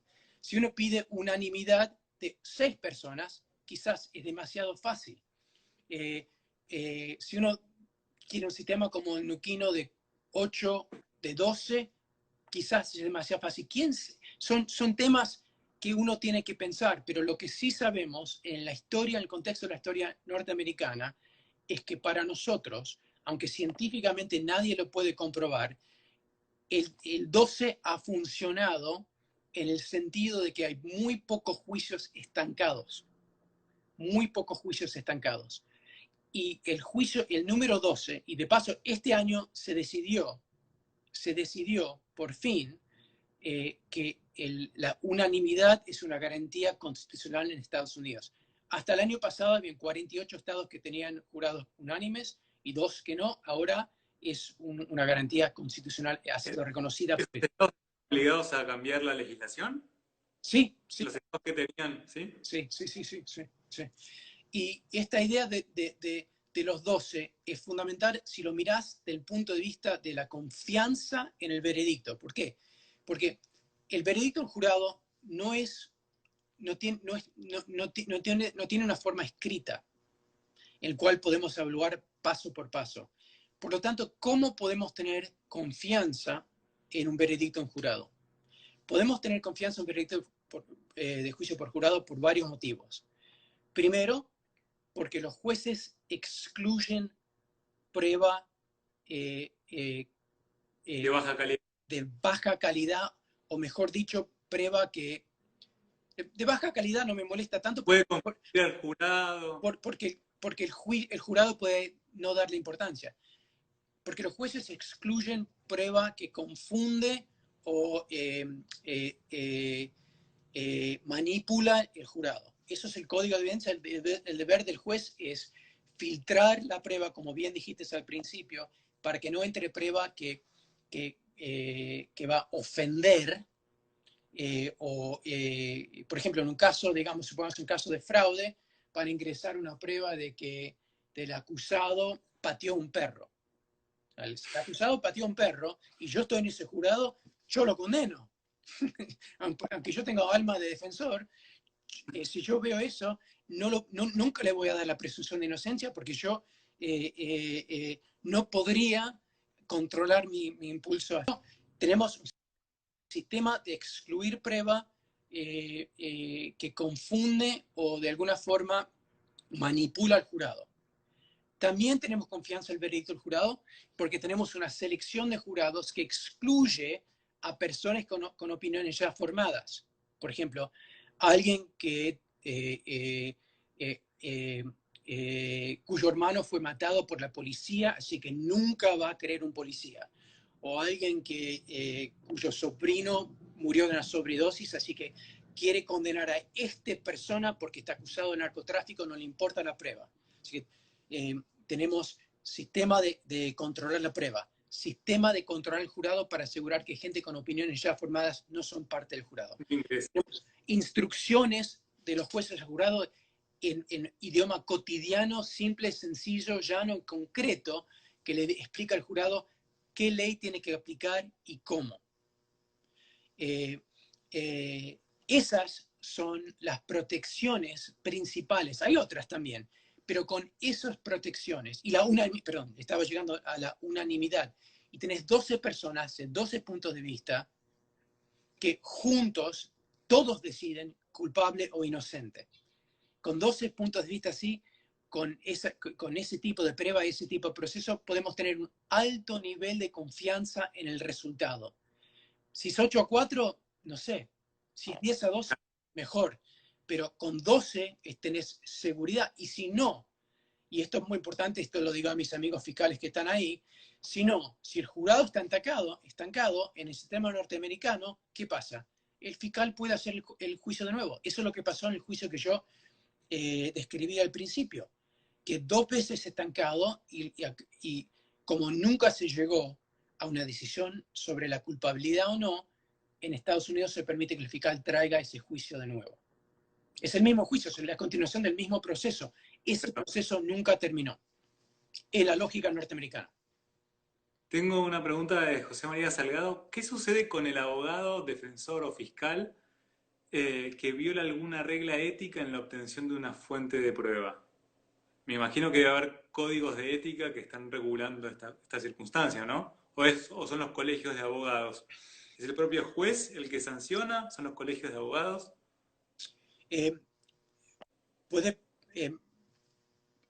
Pueden pasar varias cosas, así que tomemos un ejemplo concreto. No importa si es fiscal o defensor. Supongamos que voy a tomar un ejemplo que es menos, digamos, extremo.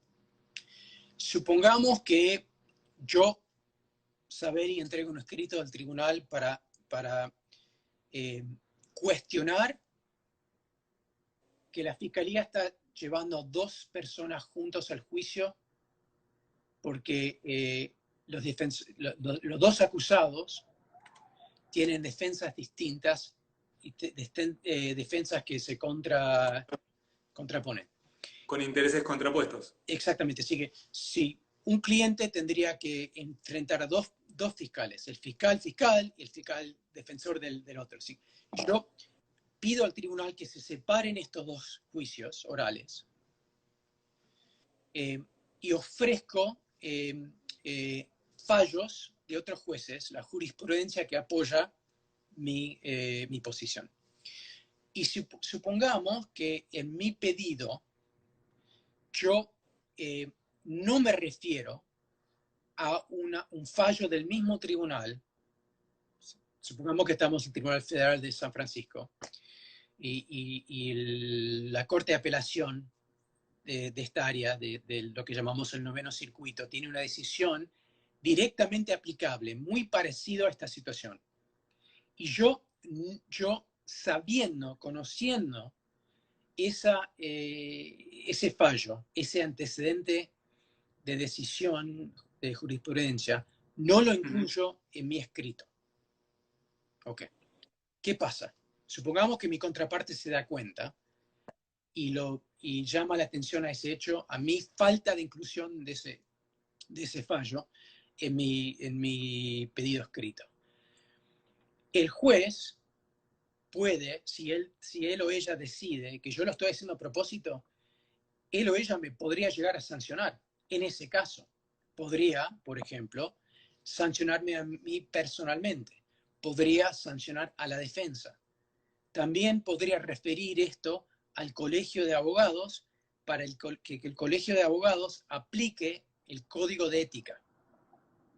En el contexto del juez, el juez no está aplicando el código de ética. El juez no tiene la facultad para aplicar el código de ética, porque eso es una facultad del colegio de abogados. El juez puede decir, usted tiene un deber de ser honesto en mi tribunal, usted no lo fue y por lo tanto no lo voy a permitir a Sabeli a participar en otros juicios en mi tribunal. Eso es una posibilidad. ¿Eso es posible? Sí. Yo he escuchado a jueces decir a un fiscal, usted nunca vuelve a mi tribunal y yo voy a llamar al fiscal general y le voy a explicar eso. Yo he escuchado lo mismo de parte de jueces a defensores. No es común, porque ¿qué pasa? La moneda del abogado o la abogade, la moneda del abogade es su ética e integridad. Así que los abogados que quieren ser persuasivos, que quieren tener éxito, tienen que tratar de establecer un perfil de ética y de ser personas honestas y íntegras. Así que en la práctica de los juicios orales, con jurados en particular, tenés que dar la cara todos los días. Así que más bien tiene que ser una cara honesta.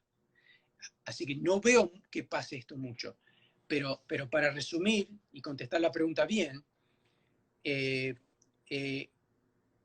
la sanción puede venir del tribunal hacia el abogado o la parte en el contexto de ese juicio, limitado a ese juicio, o puede ser el colegio de abogados que toma una sanción más amplia. Por ejemplo, Sabeli, no puedes practicar 1 año, o Sabeli, vas a practicar bajo una sentencia de probation, de probatorio, en el cual vas a ser supervisado por otro abogado. ¿Y qué tipo esto ocurre, por ejemplo, cuando hay indicaciones de que una parte de alguna forma manipuló una prueba? No estoy hablando de, por ejemplo, inventar un documento, eso es muy extremo. Delito. Delito. Pero, por ejemplo muchas veces lo que pasa, lo que nos pasa a los defensores es que queremos hablar con un testigo y el testigo dice, fiscal me dijo que no hable con ustedes. Está bien que el fiscal diga, usted no tiene la obligación de hablar con ese Sabelli, pero no le puede decir, no hable con Sabelli. Y lo mismo con los testigos de la defensa. Nosotros no podemos bloquear que la fiscalía hable. Los testigos no pertenecen a una parte o la otra parte. Así que eso, digamos, es una situación ética importante. Otra situación ética importante, aunque en Argentina no se ve tan así, pero creo que es fundamental, es la falta de preparación. Porque para juicio para jurados, la ética requiere que llegues al primer día de ese juicio. Listo. Tenés que tener tu investigación completa, tu trabajo jurídico completo, tenés que tener tus contraexámenes preparados. ¿Por qué? Porque no se puede postergar un juicio por jurados 2 semanas porque se te olvidó buscar un testigo o un documento. Ahora tenés que ir a buscar la sábana de llamadas de Movistar. No, porque el jurado no puede venir y después volver a su vida y venir de nuevo, porque se contamina y se interrumpe el proceso de escuchar la prueba y de deliberar. Así que hay una serie de deberes éticos que en Argentina no creo que se entiendan todavía como deberes éticos, pero es todo una serie de lo que se tiene que hacer o no hacer para poder cumplir tu parte en el juicio oral, para que el resultado del juicio oral sea confiable. Porque si el resultado del juicio oral no es confiable, si el proceso de preparación no es confiable, ¿qué pasa?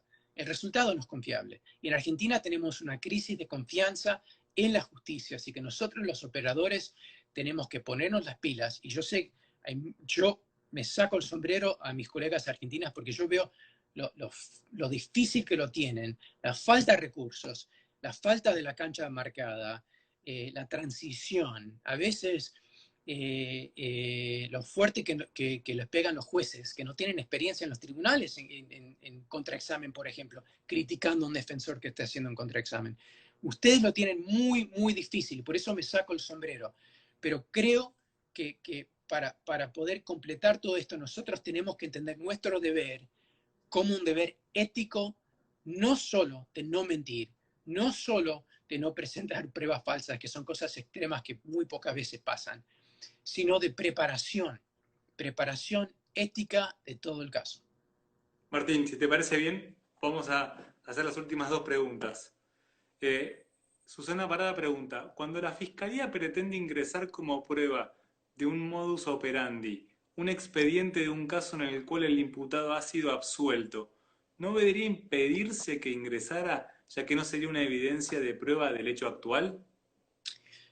Le voy a contestar esto con algo que a lo mejor sirve como un marco. El Código de Evidencia norteamericano, por ejemplo, tiene varias series de reglas. La serie 100 tiene que ver con quién admite la prueba y cómo. La serie, que es algo muy fundamental, la serie 400 tiene que ver con relevancia.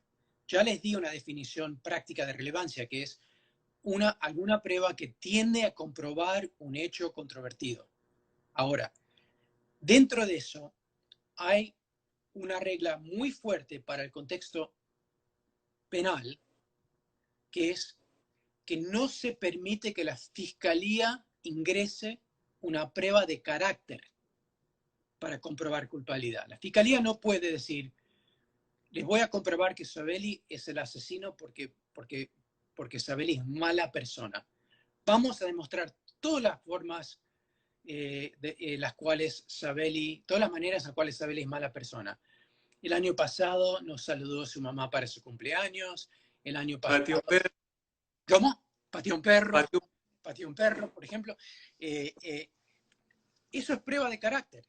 No tiene nada que ver con si Sabelli asesinó a esta persona o no. Es una forma de ¿qué?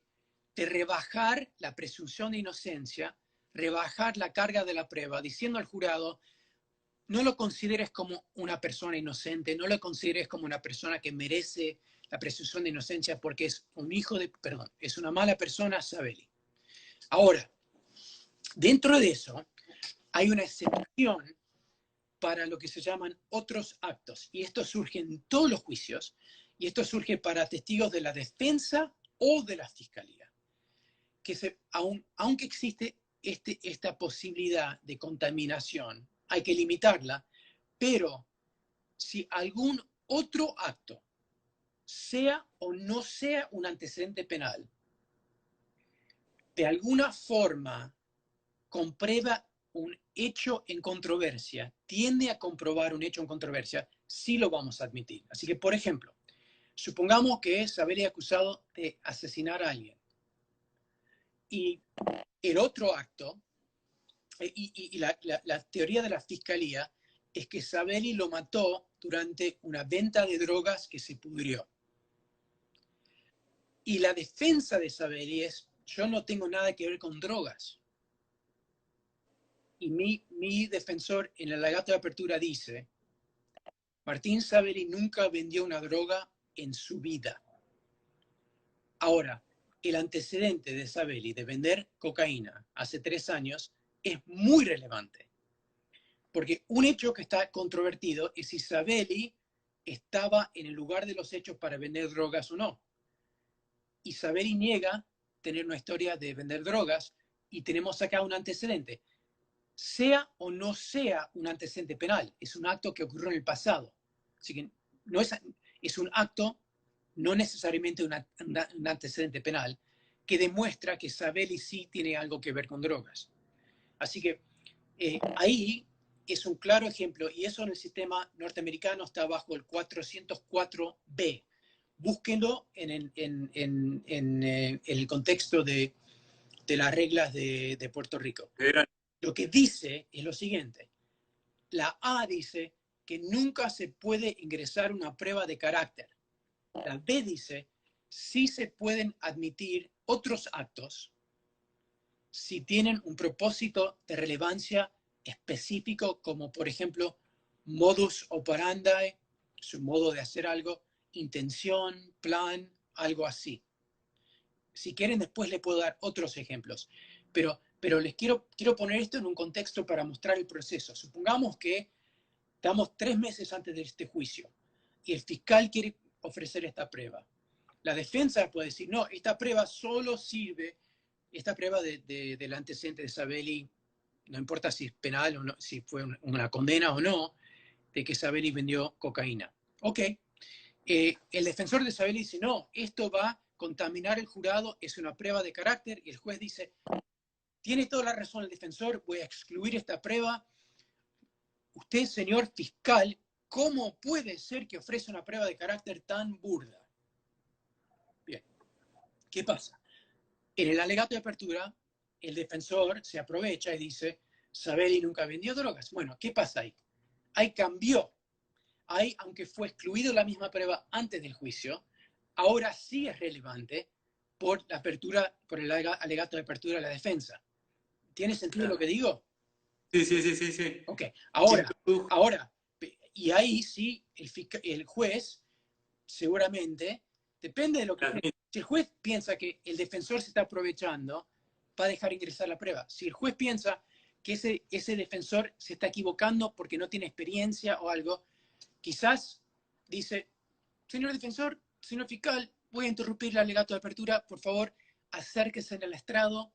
El juez tapa el micrófono y dice, señor defensor, usted me pidió que yo excluya la prueba de este antecedente de su cliente y ahora está alegando algo que es contrario a eso. ¿Seguro que quiere seguir? El juez puede manejar esa situación de muchas formas. Ahora, para cerrar esto un poco con tu pregunta sobre la ética, supongamos que el juez haya excluido esa prueba, que en la nota de apertura de la defensa no dijo nada, y el fiscal le pregunta a su oficial de policía, su oficial, durante el directo, y esto tiene 2 problemas, porque va a ser una pregunta cerrada, subjetiva, que no es permisible, pero también la materia no es. El fiscal, aunque es una violación del orden, le pregunta al policía, ¿no es cierto que el señor Sabelli tiene un antecedente de venta de drogas? Ahí el juez para, y eso sería una situación en la cual el juez podría tomar una medida contra el fiscal en ese caso. Por ejemplo, excluir no solo excluir esa prueba, pero excluir todo el testigo. Y el juez tiene esa posibilidad no solo con fiscales, sino como defensores, contra defensores. Si una parte viola una orden del juez de una prueba que se incluye o no se incluye, si una parte viola esa orden, el juez puede tomar una represalia para curar, decimos nosotros, para curar, para sanar el prejuicio a la contraparte. Martín, para cerrar, te voy a pasar una pregunta que hizo Denis Krakauer, que me parece bastante interesante como para dar un cierre, como dije. Deberíamos empezar de a poco con algunas reglas fundamentales. Y en ese caso, ¿cuáles serían las reglas fundamentales y cuáles considerás que son las más importantes como para empezar? O sea, si no hacemos un copiar y pegar el sistema de reglas de Puerto Rico, si elaboramos una, ¿cuáles serían, si entiendo bien la pregunta, esas reglas básicas? Bueno, en el contexto argentino, para mí, lo más importante es separar la culpabilidad de la sentencia, la culpabilidad del castigo. Así que reglas que tienen que ver con separar la sentencia de la cesura, para que, que el jurado no tenga pruebas orientadas hacia qué castigo es apropiado si hay una condena, al mismo tiempo que están decidiendo la culpabilidad o no. Eso es una regla fundamental. No es una regla en Estados Unidos porque no es, nosotros tenemos muy dividido esas dos partes, pero eso me parece fundamental porque no puedes tener un jurado o tampoco un juez que está decidiendo la culpabilidad de una persona y al mismo tiempo conociendo otras cosas que son irrelevantes a la culpabilidad, pero pueden llegar a generar prejuicios contra esa persona. Así que eso, fuera del código de evidencia, es muy importante. Después, ¿qué son la definición de relevancia? El estándar para decidir si se admite una prueba o no. Las reglas para admitir o no admitir pruebas de carácter. De hecho, el ejemplo que yo di antes de la mujer denunciante que, según la defensa, consentió a tener relaciones sexuales con 5 personas en 6 meses. ¿Se acuerdan de ese ejemplo? Eso también es una prueba de carácter ofrecida de mala manera por la defensa en ese ejemplo. Así que prueba de carácter. Prueba de expertos. ¿Quién es un experto?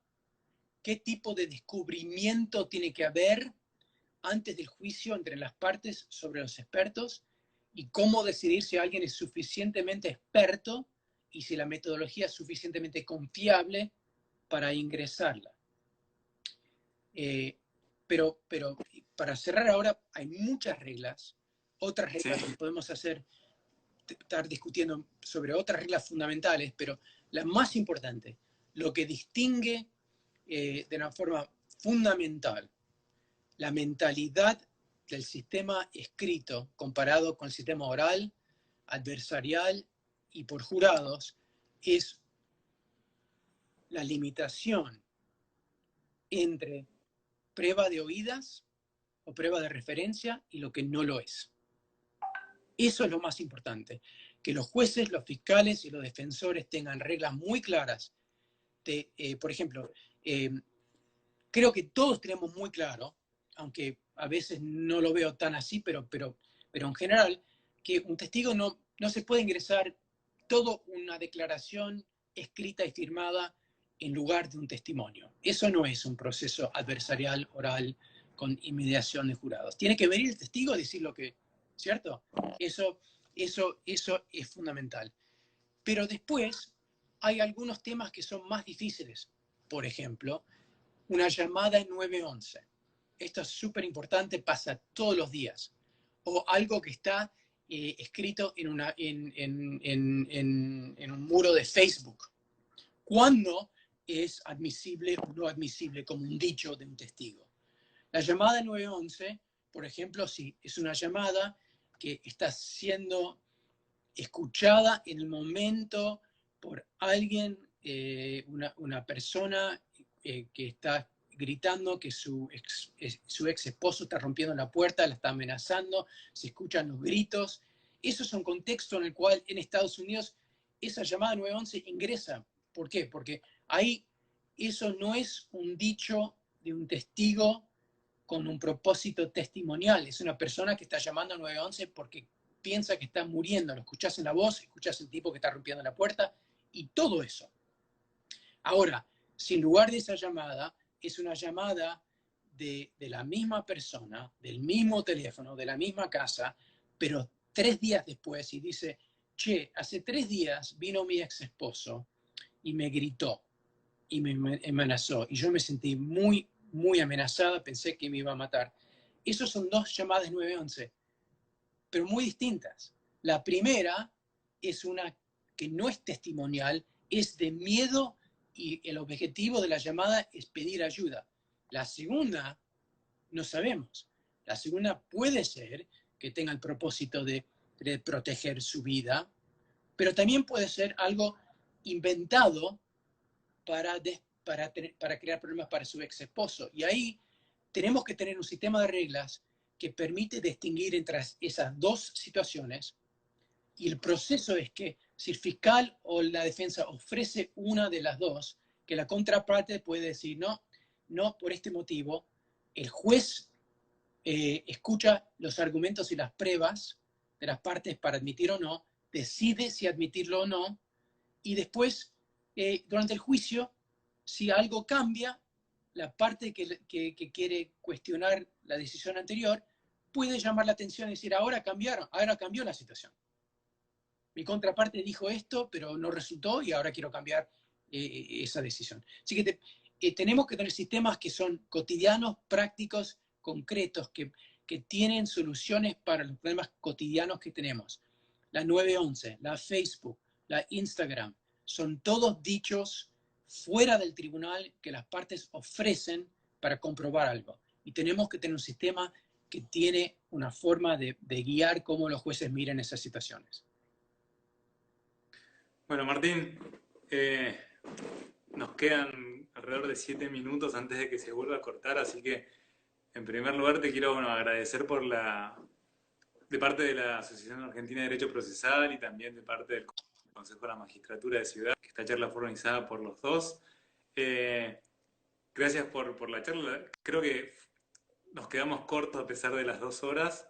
Es un tema apasionante y totalmente novedoso para nosotros. Son, creo que, las discusiones que se vienen. Empezamos discutiendo códigos acusatorios adversariales. Creo que el próximo paradigma de discusión es como probatorio y más en los sistemas conjurados.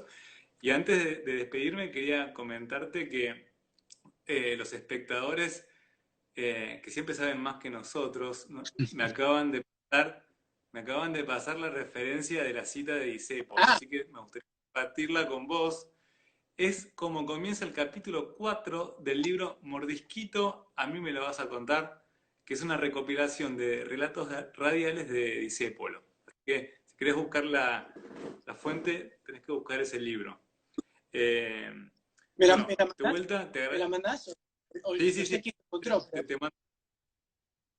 Sí, sí. Así que bueno, te agradezco muchísimo la participación y comento a todos los espectadores que el miércoles que viene vamos a estar con la misma ciclo de charlas, con el clásico de la pandemia de la asociación. El tema de la charla va a ser prohibición de decisiones sorpresa a cargo del profesor Camilo Sufelato y va a estar moderada por el doctor Francisco Berbic, así que los esperamos también el miércoles que viene. Martín, te doy la palabra para que puedas despedirte. Primero pido disculpas porque yo veo que hay muchos mensajes, pero no llego a leerlos y poder seguir hablando, así que me pierdo en mi propio bla, bla, bla, así que perdonen que no estoy contestando, pero veo algunos nombres muy conocidos y es muy lindo ver esos nombres pasando por la pantalla, aunque no pueda contestar. Para mí, como dije antes, realmente yo lo considero un deber personal apoyar a mis colegas en Argentina, porque yo entiendo muy bien que yo lo tengo bastante fácil acá comparado con lo que lo tienen ustedes. Ustedes están luchando para establecer un sistema justo, sin el cual nuestro país, que yo quiero tanto, no va a poder salir adelante. Así que, y esto lo digo de una forma totalmente sincera, y los que me conocen lo saben, ustedes pueden contar conmigo si necesitan algo, si necesitan charlar sobre algo, algún apoyo, pueden contar conmigo, porque para mí es un deber. Muchísimas gracias, Martín, y bueno, muchísimas gracias a todos los que participaron desde el otro lado viendo la charla del día de hoy. Nos despedimos y nos vemos hasta el próximo miércoles. Saludos. Muchas Adiós. gracias a todos. Chao, chao.